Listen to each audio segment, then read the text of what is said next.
Am I the jerk if I accused my mom of sabotaging my truck and blowing our family up because I think she wants to keep me in financial ruin for the rest of my life? Posted by you/electricalair464. This one's kind of messy. I, 19M, have been saving for a truck for over a year now, using money from part-time jobs. I'm on the waiting list to get into the job field I actually want.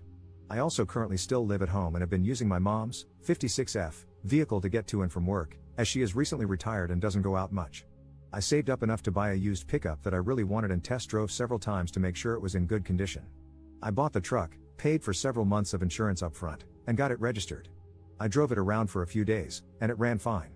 A few days ago, my mom asked to borrow it, saying she needed a pickup to help a friend move some things, and I agreed. All I asked was that she replace the gas. I was respectful and thought that was fair since I've been paying for all the gas and maintenance on her car for the last year as part of the deal for using it. I got the truck back that evening, and it's been giving me problems since. It's been stalling on me and, most of the time, won't even crank. I asked my mom about it, and she got snooty, saying that she had her mechanic friend look at it. He replaced some wires and tuned it up, but she claimed it ran fine when she parked it. That's when red flags went up. Yes, the truck had a few issues, so it probably needed a tune-up, but I changed the oil and spark plugs when I got it. I have the previous owner's maintenance receipts, and, as I said, nothing was so bad that I couldn't drive it for several days before lending it to her. I should say, this is the messy part, that my mom has a habit of being financially controlling, and she did not like it when I got the truck. She wanted me to buy a sedan from one of her friends and complained nonstop when I brought the truck home. She told me outright that it was a waste of money and that I shouldn't have bought a vehicle from someone I didn't know. Examples of her being financially controlling include how she keeps track of my work hours and, on top of paying her rent that's equal to half of my pay, I also have to buy groceries for both myself and her. She also won't let me access the money my dad left when he died a few years ago and constantly complains whenever I spend money on myself, which isn't often. I've only bought some clothes and a few games for my PC over the last year because I was working so hard to save for a vehicle. Her mechanic friend also isn't a legit mechanic. He's a guy who replaces parts for people and does oil changes out of his garage. I've noticed over the past few years that he can't really diagnose a vehicle, and he won't work on cars unless the person tells him exactly what they want replaced. I personally feel like she took it to him and had him do something to the truck, but I have no proof. This kind of petty isn't beyond her. She slashed a neighbor's pools once because they didn't drain them at the end of summer and they were just breeding mosquitoes, and she constantly reports minor things to the police. My aunt told me last night that if my mom and I have it out, I can stay with her family, and I'm really considering accusing my mom to her face of sabotaging the truck. If I do, I know she'll kick me out, plus I still have to pay to have the truck taken to a real mechanic. But she's been beaching at me nonstop about what a crappy decision I made and how she told me it was a waste of money. So, would I be the jerk if I told her off and accused her of sabotaging my truck? I'm fairly certain that's what happened, and I'm about to break down under the stress and disappointment. Relevant comments. Commenter. You also need to contact a lawyer regarding the payment from your father's death. You are old enough to stand up for yourself, so why have you allowed this woman to take control of your life, sabotage, and manipulate you? I think you personally need to get the hell out of that house before she screws you up good and proper. Once you get your own place, you can cut all ties with her. Good riddance to her. Ops response. I agree. Respectfully, though, it's kind of hard to do all that when you started broke and someone is working hard to keep you that way. Lawyers around here don't really like to work on contingency, and trust me when I say the price of the truck I just bought barely covered the retainer for the more affordable ones. I've tried. I'm sorry, I'm a mess right now. My aunt just offered me a place to stay yesterday because she honestly had no idea how things were. I'm probably going to start packing and moving out today and have the truck towed to a mechanic. Commenter. Do that and settle down for a bit. Write her a note. If you deny me access to my dad's inheritance, I will take legal action. What kind of income does your mother have? If she receives something from the government, she's probably committing fraud if she's so money hungry. That is something you can mention as well. First, get some rest and make a plan. Ops response. She receives a small retirement check from her former employer, and the house is paid off. I don't think she receives any money from the government. Commenter 2. How do you know your dad left you money?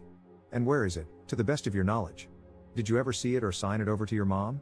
You may not need to hire an attorney to recover it if you can figure out where it is. Ops response.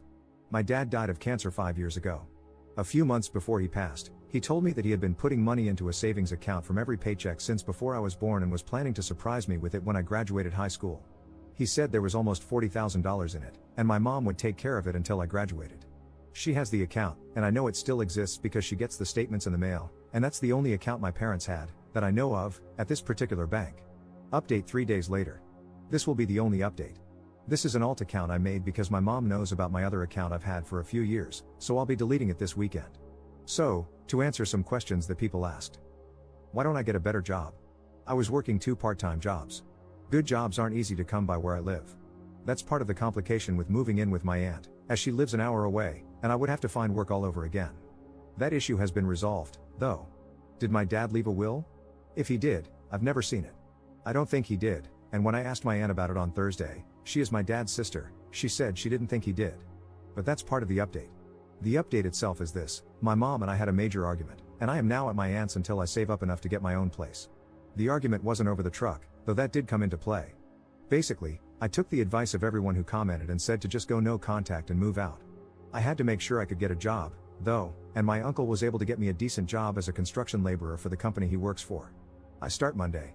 My aunt and uncle came over last night to load my truck onto a trailer and tow it to a mechanic closer to where they live. They are going to loan me the money to get it fixed. I talked to my mom's mechanic friend, and he said that she brought it in for a tune-up because it was backfiring. Long story short, the timing belt started whining, so he replaced it. What my mom didn't tell me was that the truck had to be towed home because he didn't time it correctly, and she was supposed to get a professional to look at it. That explains why the truck has only cranked once since then. So that's the good news: the truck is fixable, and my aunt and uncle are going to help me. When I told my aunt the full story about the truck and the money my dad left for me, she got mad and told me that she and my uncle were coming over Thursday night to pick me and my truck up. She wouldn't tell me exactly what she was mad about, but I was packed up that evening when they showed up. As soon as she got there, she got into a fight with my mom, asking her about my dad's money. There was a lot of cursing and name-calling, and my mom almost called the police, but my aunt, and this scared the crap out of me, threatened to have her arrested for fraud if she didn't own up, so the cops weren't called. I'm not going to go into the full details of the argument because it's too much to type, but basically, my mom has been pulling small amounts out every month for the last year to supplement her retirement salary. Apparently, the account was put in trust before my dad died, and my mom was the trustee, which is what made my aunt mad because she knew the money was there but didn't know that I had never received any of it. I had never talked finances with her before this. My mom doesn't want to turn the account over because she claims that the trust paperwork says she's not required to until I turn 25. She also started yelling at me for running my mouth to my aunt and accusing me of trying to ruin her retirement, saying she deserved that money for taking care of me and my dad when he got sick, etc. I got pissed and told her that I was going to sue her for the money and that I knew what happened to the truck and was going to sue her for that too. She kind of broke down and started saying how hard it had been for her since my dad died, but I didn't buy it because she's always been petty and controlling, even when I was a kid. She basically told me to get out and tried to turn it into a pity party about how hurt she was, how she was going to pay bills, etc. I just left. The mechanic my aunt and uncle are paying for says he can have the truck running by Tuesday because he's backed up until then, but I'll take that. Next week, my aunt is going to start looking for a good lawyer for me. My uncle suggested the same thing a lot of commenters did, which was that we call the state bar and see if there are any lawyers that need pro bono hours. Right now, I'm fully no contact with my mom, and she's left me 5 or 6 texts that range from, "I'm sorry, let's talk about everything," to, "You're an ungrateful son, how could you betray me like this?" I'm just ignoring them. Thank you to everyone who commented for the advice, especially those who advised me to keep my cool. She was really ready to call the cops on my aunt, so I can imagine she would have done the same to me if I had confronted her. I'm just going to save up for now. The job I was waiting for is now out of the picture due to how far away I now live, but I'm thinking about trying for trade school or an apprenticeship in one of the trades. Thank you all for the good advice. I really wouldn't have been able to set everything in motion without you all. Relevant comments. Commenter. It is probably against the trust rules for mom to be spending the money. Most trustees are held responsible for any illegal withdrawals and can be charged with a crime and required to pay it all back. And please don't start feeling guilty about going no contact. Just remember, it doesn't have to be forever. You can reevaluate the situation in 5 years if you want. And if you see your mother in court, you can always say, "Mom, it's best for my mental health right now to keep my distance since I don't feel like you've treated me fairly in the past. So let's get through this lawsuit, and if I feel like you are being honest and truly want to do the right thing, then I will think about adding you back into my life." Notice you have not made a commitment, but if she thinks she may get you back, maybe she'll do the right thing by your father's estate. Editor's note. Op has since deleted his account, but there is a chance he might update in the future after finding a lawyer and finishing his legal battle with his mom, despite saying this is his only update.